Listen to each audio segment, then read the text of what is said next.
小禁區邊緣落，高波爭頂，咪好似高尼路最後觸球㗎噃。冇錯，高尼路頂到嘅。咁啊，如果真係加時啊，因為而家74分鐘，如果真係要加時咧，高尼路個體力消耗咧，亦都係咧就係陳俾後防線一個好大嘅隱憂。好啦，再嚟把開過龍門後腰出嚟，搞掂過咗，一定過咗白界啦。又係祖治係嘛？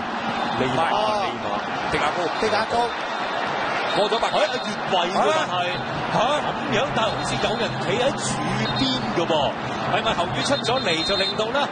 迪亞高似越咗位咧？呢個角球，但係如果後羽出咗嚟，有啲機會嚇，因為白界前只係得一個，應該係白連澤嚟嘅啫。要重慢鏡頭交代究竟有冇越位嚇？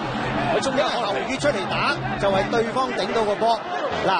嗱，白界線得一個，後羽出嚟打，有啲機會啦，有啲機會啦。越位啦，頂到波應該越位，咁啊啱啦。即場你個分析好啱啦。